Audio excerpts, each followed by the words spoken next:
లలిత వారి శ్రావణం ప్రత్యేక ఆఫర్. అన్ని బంగార నగలపై తరుగులో 1% తక్కువండి.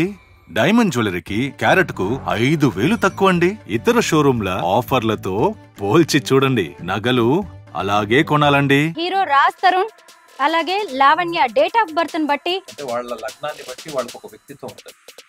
ముందు రాజ్ తరుణ్ గురించి చెప్పరా? ఇతను కొంచెం బయస్డ్, ఇంట్రోవర్ట్.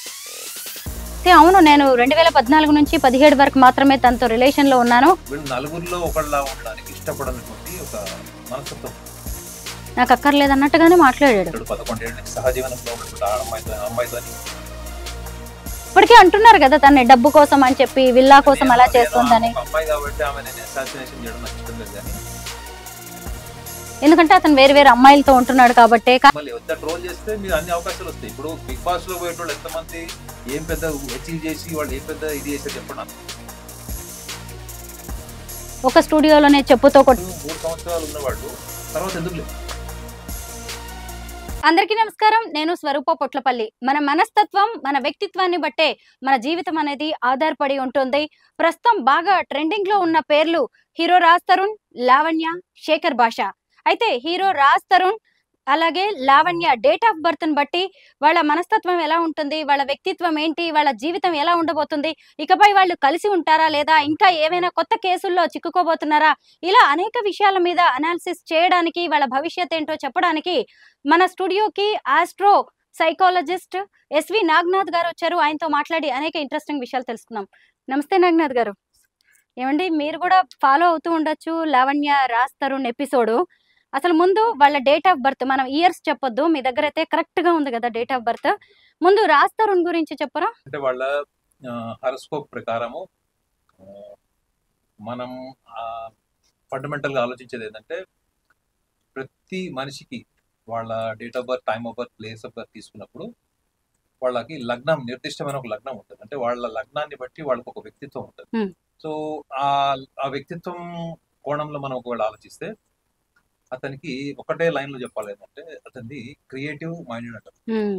క్రియేటివ్ మైండెడ్ అంటే వాళ్ళకి బాల్యం నుంచి కూడా చూడండి, చిన్నప్పటి నుంచి కొంతమంది చందమామ, బాలమిత్ర ఇట్లాంటి పౌరాణికమైనవి, ఇతిహాసాలకు సంబంధించినవి, లేకపోతే రాజులు, చరిత్ర, ఇటువంటి కథలు కానీ అటువంటి సంబంధించినటువంటి చారిత్రాత్మక విషయాలు ఇట్లాంటివన్నీ తెలుసుకొని అందులో వీళ్ళ ఊహల్లో వీళ్ళు వెళ్తారు అనమాట. అరే మనం కూడా ఒక రాజులాగా ఉంటే ఎట్లా ఉంటది, మనం ఇలాంటి అడ్వెంచరస్ వర్క్ చేస్తే ఎట్లా ఉంటుంది. అంటే ప్రతి కోణంలో కూడా వాళ్ళు సుపీరియారిటీని ఊహించుకుంటారు, ఇన్ఫీరియారిటీని ఊహించుకోరు. They want be the superior. వాళ్ళు ఏ ఫీల్డ్ లో ఉన్నా వాళ్ళు అథారిటేటివ్ ఉండాలి, నలుగురికి వీళ్ళు సహాయం చేసేలాగా ఉండాలి, వీళ్ళ చుట్టూ ఫాలోవర్స్ ఉండాలి తప్ప వీళ్ళు నలుగురిలో ఒకళ్ళలా ఉండడానికి ఇష్టపడనటువంటి ఒక మనస్తత్వం. సో క్రియేటివ్ థింకింగ్ అని ఎందుకు చెప్పానంటే, వీళ్ళ ప్రతి ఆలోచనలో కూడా మీరు ఒక సలహా ఇస్తారు, ఆ సలహాని యాజ్ ఇట్ ఈస్ గా ఫాలో అవుతుంది ఏంటి, ఒబీడియన్స్. కానీ మీరు సలహా ఇస్తే దాన్ని మాడిఫై చేసి దానికి తన ఇంటెలిజెన్స్ యాడ్ చేసి చేసేటువంటి ఒక లక్షణం ఉంటుంది. ప్రతి పనిలో కూడా they add their own intelligence and creativity. So ఇది వాళ్ళకి హైపర్ సెన్సిటివ్ నేచర్ వల్ల వస్తుంది. వీళ్ళ భావోద్వేగాల పరంగా చాలా సున్నితంగా, ఆడపిల్లల కంటే సున్నితంగా మనసుతో ఉంటుంది. సో వీళ్ళు ఎక్కువగా అట్రాక్ట్ అయ్యే దేనికి అంటే, అవతల వాళ్ళలో విజ్డమ్, నాలెడ్జ్, కాన్ఫిడెన్స్, క్లారిటీ, వీటికి ఎక్కువగా వీళ్ళు అట్రాక్ట్ అవుతారు. అంటే చూసే వాళ్ళందరికీ ఏమనిపిస్తుంది, అందంగా ఉండేవాడిని ఇష్టపడతారు అట్లా అనుకుంటారు. కానీ వీళ్ళు రూపంతో పాటు గుణానికి కూడా ఇంపార్టెన్స్ ఇచ్చేటువంటి వ్యక్తులు ఉంటారు. అయితే వీళ్ళకున్న ఒక షాడో సైడ్ అంటారు. మనము other side of the personality మనం చూస్తే వీళ్ళకి డిస్టెన్స్ ఆఫ్ థింకింగ్ తక్కువ ఉంటుంది, అంటే దూరదృష్టి ఉండదు. అదేవిధంగా వీళ్ళ అవుట్లుక్ కూడా చిన్నగా ఉంటుంది, డిస్టెన్స్ ఆఫ్ థింకింగ్. ఇంత ఇంటెలిజెన్స్ ఉన్న వాళ్ళకి దూరదృష్టి లేకపోవడం, అప్పుడు తాత్కాలికమైన భావోద్వేగాలు ఎవరైనా ఇంప్రెస్ చేస్తే అదే సర్వస్వం అనుకోవడం, అవతల వాళ్ళలో కొంచెం ట్రెడిషనల్ వాల్యూస్ ఉన్నాయి, కొంచెం పారదర్శకంగా ఉన్నారు, వీళ్ళకి నచ్చినట్లు ఉన్నారు అనుకుంటే ఇక వీళ్ళు వాళ్ళ పట్ల ఎమోషనల్ గా కనెక్ట్ అయిపోతారు. సో వీళ్ళ స్ట్రెంగ్త్ కూడా ఏంటంటే ఫ్యామిలీ. మేడం వీళ్ళు ఫ్యామిలీకి ఇచ్చిన ప్రయారిటీ దేనికి, they give top priority family. చూడడానికి వీళ్ళు డబ్బు మనిషి లాగానో, ఇప్పుడు బ్రాండెడ్ బట్టలు కానీ లేకపోతే బ్రాండెడ్ లైఫ్ స్టైల్ వీళ్ళు మెయింటైన్ చేస్తుంటే మనకు అనిపిస్తుంది. కానీ అంతర్లీనంగా మాత్రం వీళ్ళు టాప్ ప్రయారిటీ ఫ్యామిలీకి ఇస్తారు. సో ఇన్ని సున్నితమైన లక్షణాలు ఉన్న ఈ వ్యక్తి ఇవాళ ఒక వివాదాస్పదమైనటువంటి అంశంలోకి వచ్చాడు. 11 ఏళ్ళ నుంచి సహజీవనంలో ఉన్నటువంటి అమ్మాయితో. సో ఇప్పుడు డిస్ప్యూట్ వచ్చింది. సో ఆ అమ్మాయి హారోస్కోప్ డీటెయిల్స్ కూడా చూసుకున్నాయి. ఆమె ఇతనిలో లేని లక్షణాలు ఆమెలో ఉన్నాయి చెప్తాడు. ఇతను కొంచెం భయస్తుడు, ఇంట్రోవర్ట్. ఏదైనా ఒక నిర్ణయం తీసుకోవాలంటే చాలా ఆలోచిస్తాడు. ఒక నిర్ణయంకి వచ్చే వరకు ఉన్నటువంటి పని ఎంత బాగా చేస్తాడు. ఒక ఫైల్ రెడీ చేస్తాడు, మొత్తం ఒక ప్రాజెక్ట్ ఫైల్ రెడీ చేస్తాడు. కానీ కింద సంతకం పెట్టేటప్పుడు సంవత్సరం టైం తీసుకుంటాడు. 3 నెలల్లో తయారు చేసిన ఫైల్ కి సంతకం పెట్టడానికి సంవత్సరం టైం తీసుకుంటాడు. ఆ అమ్మాయి ఫస్ట్ సంతకం పెట్టి తర్వాత ఫైల్ తయారు చేస్తుంది. అంటే లావణ్య. సో ఆమె నేచర్ ఏంటి అంటే she is bold, very courageous, bold and courageous, but inconsistent. దీంట్లో స్థిరత్వము స్పష్టంగా ఉండదు. ఇవాళ మీకు ఒకటి చెప్పిందంటే రేపు ఇంకోటి చెప్తుంది. ఒకటే టాపిక్ ని మీకు 4 సార్లు చెప్పినప్పుడు 4 డిఫరెంట్ వర్షన్స్ మీకు వినిపిస్తాయి. ఒకటే టాపిక్, అక్కడ కంటెంట్ ఒకటే, కానీ మీకు 4 సార్లు చెప్పినప్పుడు 4 సార్లు ఏదో అడిషనల్స్, సబ్స్ట్రాక్షన్స్ ఏదో యాడ్ అయినవి, మిస్ అయినవి ఉంటాయి అందులో. ఎందుకు అంటే ఆమె కన్ఫ్యూజ్డ్ ఉమెన్. ఆమె ఈయన వీక్నెస్ ఏంటి అంటే ఇంట్రోవర్ట్, కొంచెం భయస్తుడు, అంత త్వరగా డెసిషన్స్ తీసుకోలేడు, డెసిషన్ మేకింగ్ లో కొంత పూర్, ఈజ్ నాట్ ఇనిషియేటర్. ఏది కూడా తొందరగా చురుగ్గా ఇనిషియేట్ చేయడు. ఈ అమ్మాయి ఏంటి, కాన్సిక్వెన్సెస్ ఏంటి అని తెలుసుకోకుండా కూడా ఈమె ఇనిషియేట్ చేసి దూసుకెళ్ళిపోయాడు. అంటే ఇప్పుడు ఒక స్విమ్మింగ్ పూల్ దగ్గరికి ఇద్దరు వెళ్ళారు, దాని లోతు ఏంటి, దాని హిస్టరీ ఏంటి అన్ని కనుక్కుంటాడు. ఫస్ట్ కనుక్కున్న తర్వాత డిసైడ్ చేసుకుంటాడు. అది కూడా ఎట్లా, ఫస్ట్ 3 feet లోతులో దిగుతాడు. ఈమె అట్లా కాదు, ఫస్ట్ దూకిన తర్వాత లోతు తెలుసుకుందాం అన్నట్టు అయిపోయింది. అంటే ఈమెలో ఇనిషియేషన్ అతనికి నచ్చి ఉంటది స్టార్టింగ్ స్టేజ్ లో. అవును, కరేజ్. ఈయన పక్కన ఉండడం వల్ల ఈయన కూడా కొంచెం సెల్ఫ్ పుష్ ఫీల్ అయింటాడు. రెండోది ఈయనలో ఉన్న మైనస్ పాయింట్ కూడా అదే కదా, తొందరగా చురుగ్గా ఏది దూసుకుపోలేడు, మాట్లాడలేడు, ఎక్స్ప్రెస్ చేయలేడు. సో ఈ లక్షణాలన్నింటిలో ఆమెకున్న స్ట్రెంత్ ఏంటంటే ఇవన్నీ ఆమెలో ఉన్న స్ట్రెంత్. ఇనిషియేట్ చేస్తుంది, క్విక్ గా ముందుకు వెళ్తుంది, బోల్డ్ గా ఉంటది. కానీ ఎప్పుడు కన్ఫ్యూజ్డ్, కొంచెం చిన్న సమస్య వచ్చినా కన్ఫ్యూజ్ అయిపోయి భావోద్వేగాలు అన్ని కూడా బయట పెట్టుకోవడం.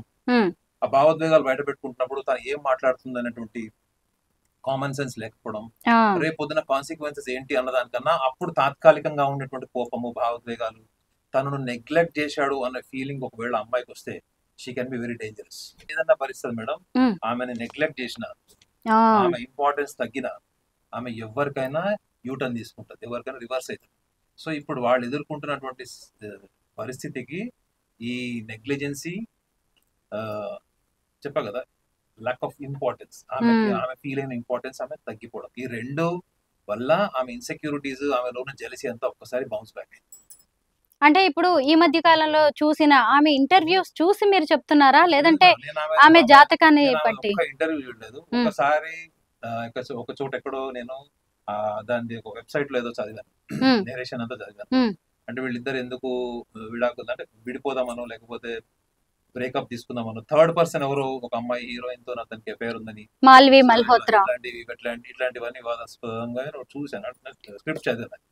సో నేను ఎప్పుడు ఏం చూసుకుంటా తెలుసా మేడం, నేను ఎక్కడికి వెళ్ళినా వాడు రిక్షా పుల్లర్ అయినా కానీ సెలబ్రిటీ అని, నేను ఫస్ట్ నా క్వశ్చన్ ఏముంటది అంటే వాళ్ళ డేట్ ఆఫ్ బర్త్ ఏందో అడుగుతాను. అడిగి మనం చదివిన పుస్తకాల్లో, గ్రంథాలు ఏదో అది ఎంత వరకు మ్యాచ్ అవుతుందని చెక్ చేసేయడం అన్నది నాకు 20 ఏళ్ల నుంచి నా ప్యాషన్. మీరు అడిగినా అడగకపోయినా నేను అడిగేస్తా వచ్చి పరిచయం అయింది. మీరు పరిచయం అయినప్పుడు first me date of birth అడిగాను. సో ఆ కెమెరామెన్ కూడా అంటే అదే చెప్తారు. సో నేను చెక్ చేసింది ఏంటంటే, నేను ఎవరిదైనా మేడం, ఎవరిది కాంట్రవర్సీ ఉన్నా గూగుల్లోకి వెళ్ళి లేదా మనం ఇన్స్టాగ్రామ్ లోకి వెళ్ళి చూసి వాళ్ళ ప్రొఫైల్ చూస్తాను. సో అప్పుడు వీళ్ళది చూసినప్పుడు ఏంటంటే, ఇతను బయటికి కనిపించాడు కానీ is very emotional and very genuine at his thought process. ఈ అమ్మాయి ఎమోషనల్ గా కనిపించినంత లోతుగా మీరు వెళ్ళి చూస్తే ఎంతో అంత కొంచెం మెటరలిస్టిక్ ఉంటుంది. మెటరలిస్టిక్ అంటే ఆమె కావాల్సింది ఏంటి అన్న దాని మీద ఆమె ఫోకస్ ఉంటుంది. సో దాన్ని మాత్రమే ఆమె తీసుకుంటది. So she appears very emotional, but deep inside she is very practical and she knows when to disconnect, when to connect. ఇతనికి అంత స్మార్ట్నెస్ ఉండదు. ఇతను తన ఎమోషన్స్ అన్నిటిని డిజార్గనైజ్డ్ గా ఎక్స్ప్రెస్ చేసుకుని చాలా సందర్భాల్లో అమాయకుల్లాగా లేదా చిన్న పిల్లవాడు మనస్తత్వం ఉన్నోళ్ళ కనిపిస్తాడు. చూడండి, either he proves to be innocent or looks very childish. So ఈ అమ్మాయిలో మీకు ఎక్కడ కనిపించినా గానీ బాక్సర్లకు ఉండే మెంటాలిటీ ఉంటుంది. అవును, మేము ఇంటర్వ్యూ చేసినప్పుడు కూడా, తర్వాత వేరు వేరు ఇంటర్వ్యూస్ లో తను చూసినప్పుడు కూడా మీరు చెప్తున్న ఈ లక్షణాలన్నీ కూడా నాకు కనిపించాయి, అనిపిస్తుంది, ఇప్పుడు గుర్తొస్తుంది నాకు. మీరు అనుకుంటున్నారు కదా, ఇప్పుడు వీడియోలో ఏమేమి వచ్చినాయో వాళ్ళు ఏమేమి కొట్లాడుకున్నారో తెలియదు కానీ ఉమ్, అదే అదే ఎన్విరాన్మెంట్ వాళ్ళ మదర్ ఫాదర్ ని క్రియేట్ చేయమని, ఉమ్, ఆ అమ్మాయి వాళ్ళ మదర్ ఫాదర్ ని కూడా ప్రతిఘటించమనండి. అమ్మాయి నువ్వు ఎందుకు ఇట్లా చేసావు, ఎందుకు ఇట్లా చేస్తున్నావు, ఉమ్, నీ పరువు ఎందుకు తీసుకుంటున్నావు, లేదా అందరి పరువు ఎందుకు తీస్తున్నావు, ఉమ్. మన కమ్యూనిటీలో ఏంటని గట్టిగా అడగమనండి. నెక్స్ట్ డే వాళ్ళని కట్ చేస్తారు. అలాగే ఉన్నట్టుంది. ఎవరైనా ఒకవేళ తప్పు పట్టారు, నువ్వు చేస్తున్నది ఇది కరెక్ట్ కాదు అంటే మాత్రం కట్ చేసే పరిస్థితులు కనిపిస్తున్నాయి. డిస్కనెక్ట్ చేస్తారు. మీరు ఆమె ఫ్రెండ్స్ ని కూడా అడిగి చూడండి. ఉమ్, ఈమె గ్రౌండ్స్ లో బాగా సాఫ్ట్ గా ఉండేవాళ్ళు, సాఫ్ట్ స్పోకన్, ఉమ్, ఇంటలెక్చువల్ బ్యాలెన్స్ ఉన్నవాళ్ళు, ఉమ్, వీళ్ళతో ఎక్కువ ఉంటది. వీళ్ళతో ఎక్కువ ఉంటది, ప్రతి ఒక్కళ్ళకి సలహాలు ఇస్తుంది, ఉమ్, సిన్సియర్ గా వాళ్ళ ఆమె ఒపీనియన్ చెప్తుంది, అవన్నీ బాగుంటాయి. Um, but the moment you are been question, ఉమ్.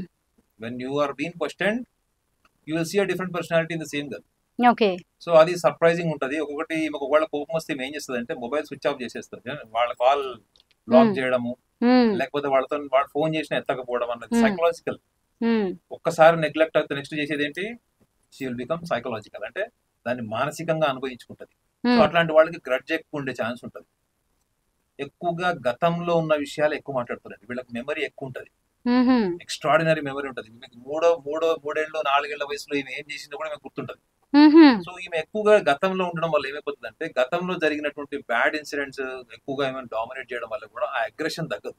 ఉమ్, ఇప్పుడు ఒకసారి 2 సార్లు గొడవ అయింది, అది వాళ్ళిద్దరు కూర్చొని మాట్లాడుకోవాల్సిన విషయం, వాళ్ళిద్దరు కూర్చొని సెటిల్ చేసుకోవాల్సిన విషయం. దానికి మీడియా వచ్చి ఏం చేస్తారు చెప్పండి. అవును. ఇప్పుడు ఆమె ఏ సందర్భంలో అతనితో కలిసింది, అతనితో ఉన్నది, ఆ టైంలో ఎవరెవరు సపోర్ట్ చేశారు, వాళ్ళ మధ్యలో మ్యాటర్ సెటిల్ అవ్వదు. అంతే తప్ప ఇప్పుడు కొత్తగా మీడియాకి వచ్చి సోషల్ మీడియాలోకి వచ్చిందంటే కేవలం అతన్ని అన్పాపులర్ చేయడానికి లేదా అతనికి ఉన్న పాపులారిటీని తగ్గించడం కోసమని పబ్లిక్ అనుకుంటారు. ఉమ్, కానీ అందులో సొల్యూషన్ ఉందా చెప్పండి? సొల్యూషన్ లేదు. They must go to A psychologist or life coaching therapist. వాళ్ళ దగ్గరికి వెళ్ళి జరిగింది ఏంటో చెప్పి ఇద్దరిలో ఎంత హానెస్టీ ఉందనేది చూసుకోవాలి. ఉమ్, ఒకవేళ అతనికి ఈమె నచ్చలేదు అనుకోండి, ఏదో కారణం వల్ల, ఈమె ఎంత ఇంప్రెస్ చేసుకున్నా అతను ఆమె దగ్గర ఎందుకు ఉంటాడు? అవును. ఒకవేళ ఈమెకి ఇతనిలో ఒకవేళ ఆమె నచ్చలేదు, లేదా అతనికి ఈమె లేదని నచ్చలేదు, ఉమ్, దాన్ని కూడా ఇద్దరు కూర్చొని మాట్లాడుకున్నా ఒకవేళ బ్యాలెన్స్ కాలేదు, ఉమ్, అప్పుడు ఎందుకు ఇతను కలిసి ఉంటాడు ఆమెతో? అవును. సో ఆ స్టేజ్ వచ్చేసారు వాళ్ళు. ఆ స్టేజ్ వచ్చేసిన తర్వాత వాళ్ళు కలిసి ఉండడం అనేది ఇంపాసిబుల్. ఉమ్, ఇతను ఒకసారి మైండ్ సెట్ చేసుకున్నాక మార్చుకోడు. ఉమ్. ఈమె ఎంత చేసుకోనండి, ఏమైనా చేయనండి, ఇప్పుడు అలాగే కనిపిస్తుంది నాగనాథ్ గారు. అతని ఎందుకంటే అభిప్రాయము మార్చుకోడు మేడం. ఉమ్, అతని అభిప్రాయం మార్చుకోడు.